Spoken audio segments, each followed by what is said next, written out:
Bismillahirrahmanirrahim. Assalamualaikum warahmatullahi wabarakatuh. Alhamdulillahilladzi wassalatu wassalamu ala asyrafil anbiya wal mursalin wa ala alihi wa sahbihi ajmain, amma ba'd. Pertama-tama mari kita panjatkan puji syukur atas kehadirat Allah Subhanahu wa taala, berkat rahmat serta hidayahnya sehingga kita masih diberi kesempatan untuk beraktivitas sebagaimana mestinya. Tak lupa pula kita kirimkan salawat serta salam kepada Nabi junjungan kita, Nabi panutan kita, tak lain tak bukan Nabi Muhammad sallallahu alaihi wasallam. Allahumma sholli ala Muhammad wa ala ali Muhammad. Perkenalkan, nama saya Ikran, selaku moderator dari kelompok 2 dengan materi cabai merah keriting atau Capsicum annum L. Adapun nama kelompok saya yaitu atas nama Nita Wahyuni dan Jonaval Isnan. Baik, kami akan membahas hama cabai merah keriting. Jadi yang pertama itu hama thrips atau Thrips parvis pinus. Jadi adapun morfologi dari hama thrips yaitu ada 4. Yang pertama telur, kedua nimfa, ketiga pupa, dan yang keempat imago.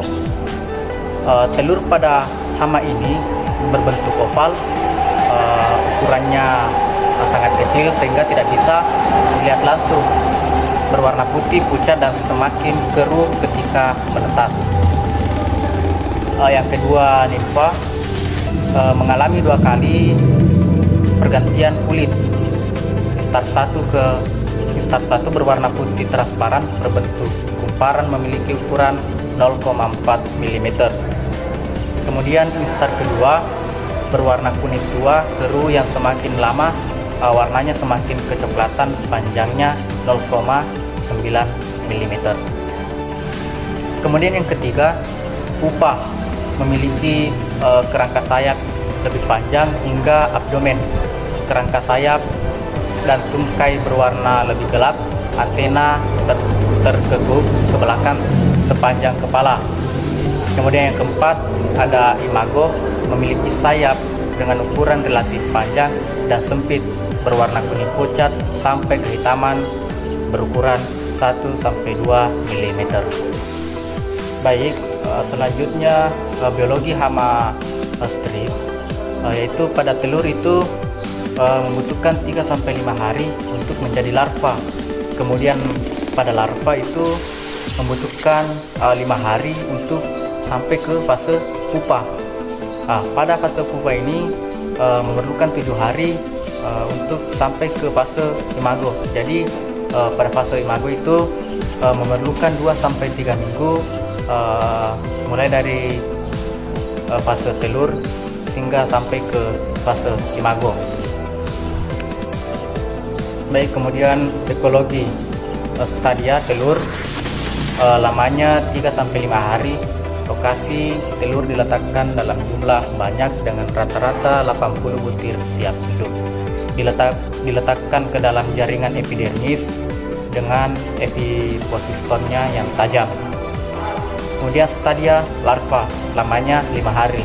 Larva yang baru menetas memakan jaringan tanaman sering berpindah ke bagian tanaman. Stadia pupa, lamanya 7 hari, biasanya terdapat pada tanah atau serasa daun. Aktivitas makan berangsur berhenti.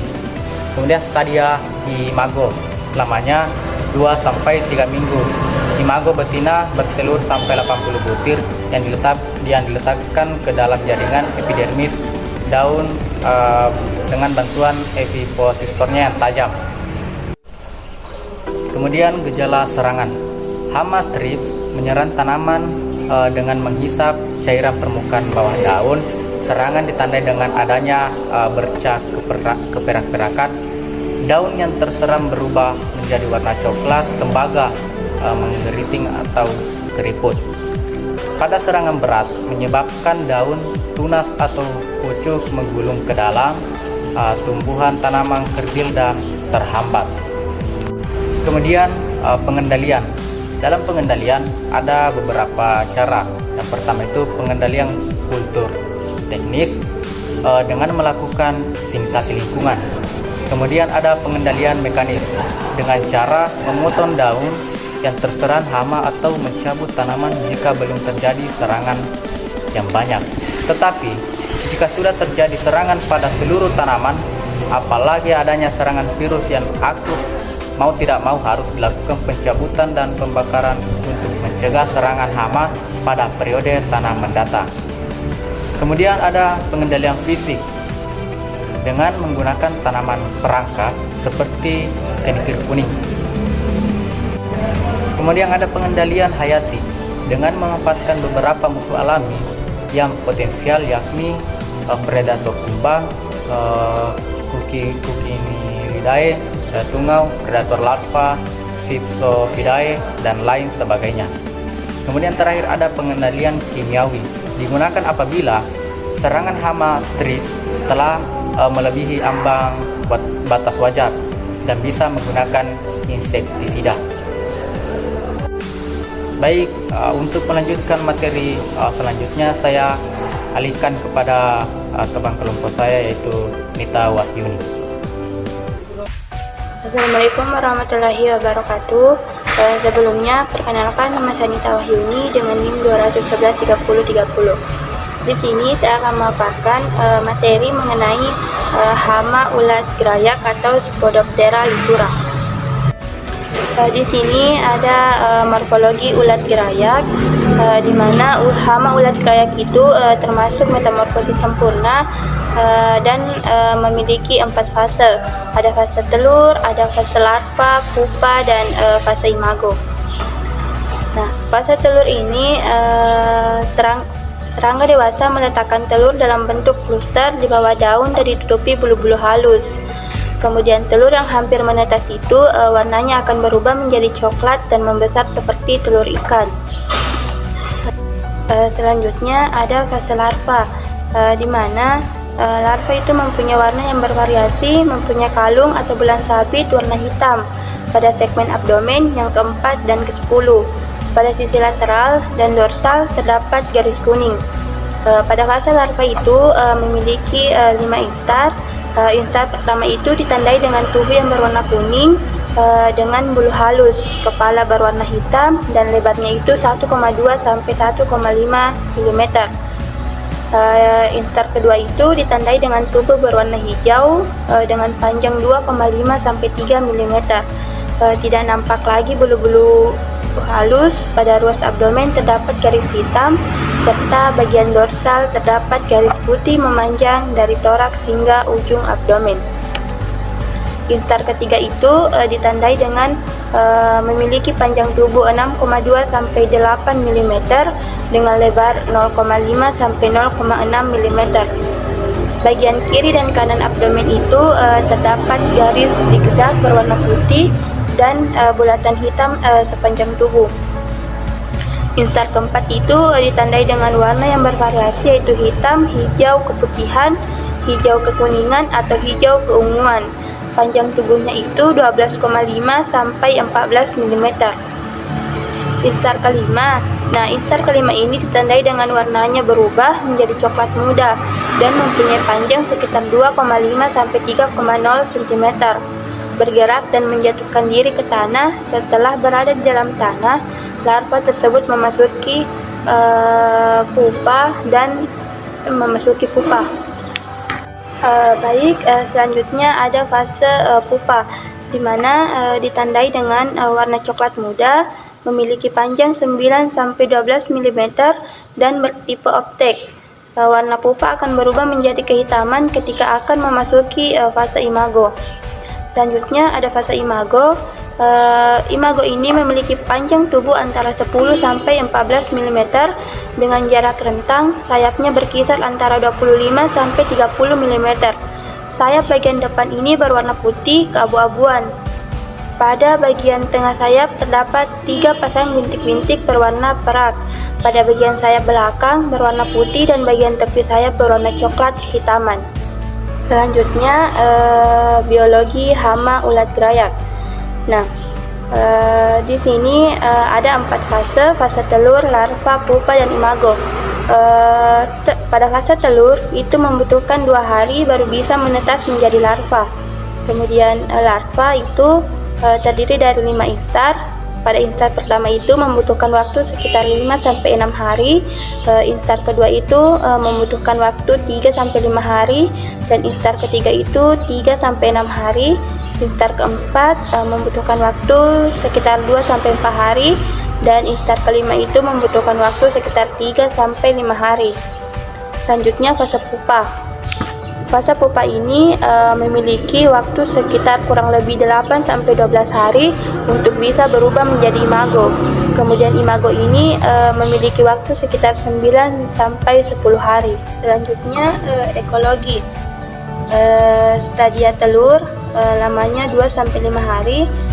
Lokasinya itu telur ulat gerayak diletakkan secara berkelompok yang jumlahnya sekitar 200-300 di bawah daun dan ditutupi bulu-bulu coklat dari tubuh betinanya.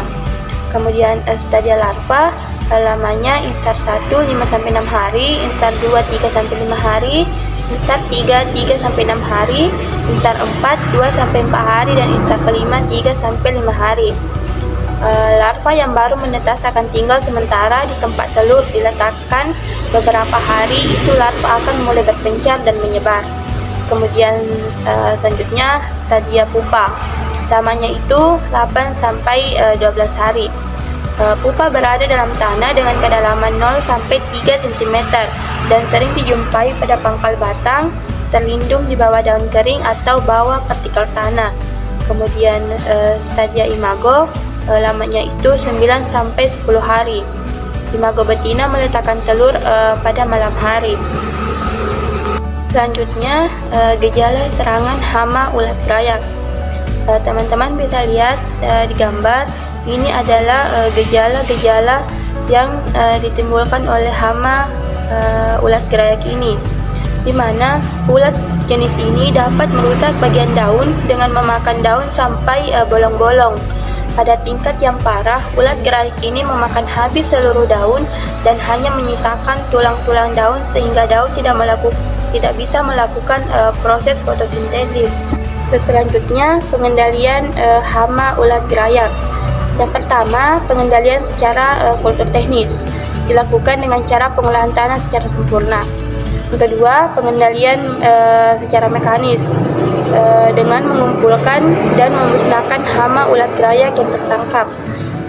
Pengendalian ketiga, pengendalian fisik, yaitu dilakukan dengan memasangkan perangkap imago berupa sek feromon ugratas di areal yang terserang.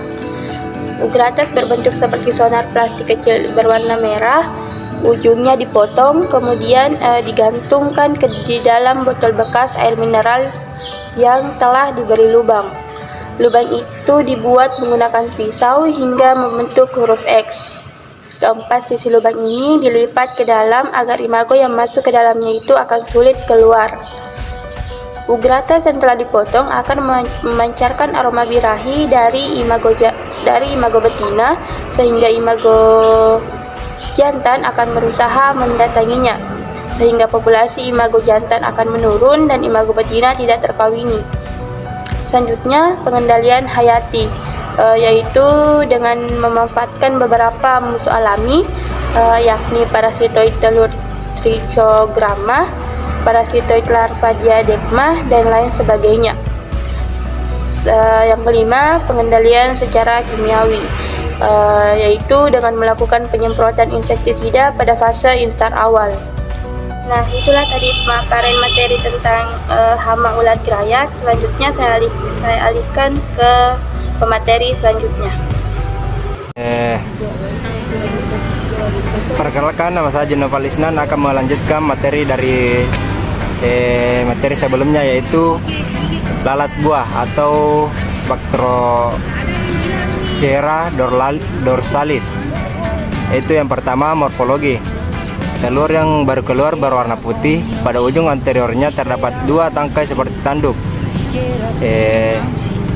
Larva berwarna putih dan memiliki segmen pada bagian tubuhnya.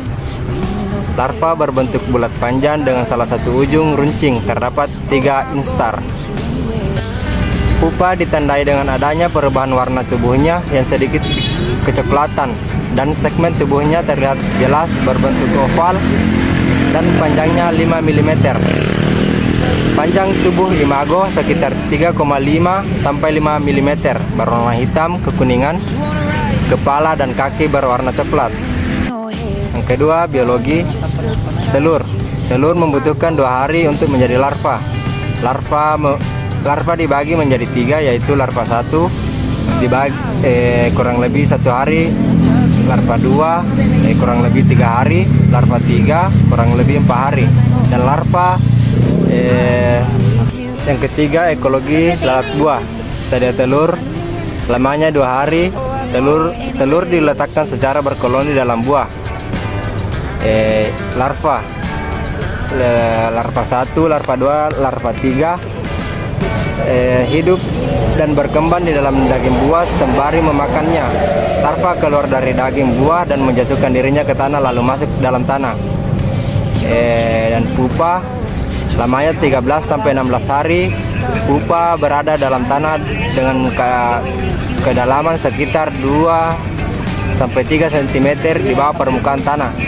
Dan imago membutuhkan lamanya 27 hari. Waktu kemunculannya yaitu pada waktu pagi menjelang siang. Nutrisi yang memadai menentukan kesuksesan melakukan proses perkawinan dan reproduksi. Selanjutnya, yang keempat adalah gejala serangan. Gejala serangan menyebabkan kerusakan pada buah yang sudah matang. Buah yang terserang akan membusuk dan kemudian jatuh ke tanah. Gejala awal terlihat dari adanya titik hitam pada pangkal buah karena adanya aktivitas lalat buah dewasa yang memasukkan telurnya pada buah cabai. Larva yang terdapat di dalam buah menimbulkan kerusakan dari dalam. Dan yang terakhir adalah pengendalian, yaitu yang pertama, pengendalian secara kultur teknik. Dengan memelihara tanaman dengan baik, diantaranya melakukan mengolah dan merawat tanah secara berkala. Yang kedua, pengendalian mekanis. Buah cabai yang sudah rontok atau akan rontok sudah terserang, dipungut dan dimusnahkan dengan dibakar. Hal ini dilakukan untuk mencegah memutus rantai penularan. Selanjutnya, pengendalian fisik dengan memasangkan perangkap atraktan metil eugenol glucurol yang dipasang atau digantung di dalam perangkap yang terbuat dari bekas air mineral untuk menangkap lalat buah. Bagian dasar botol diberi sedikit air. Lalat buah yang mati akan terendam air. Selanjutnya, pengendalian hayati dengan memanfaatkan beberapa musuh alami baik dari parasitoid, misalnya Biosteres sp dan Ophius sp, dari famili Braconidae, dan predator misalnya semut atau lebah, Hymenoptera, laba-laba, Aracinda. Dan yang terakhir adalah pengendalian kimiawi dengan melakukan penyemprotan insektisida kimia yang berbahan aktif seperti deltamitrin, profenofos atau metomil dan lain sebagainya. Dosisnya sesuai pada kemasan insektisida. I will be with you when the darkest winter comes. Oh, and I will be with you to feel the California sun. Oh, and I will be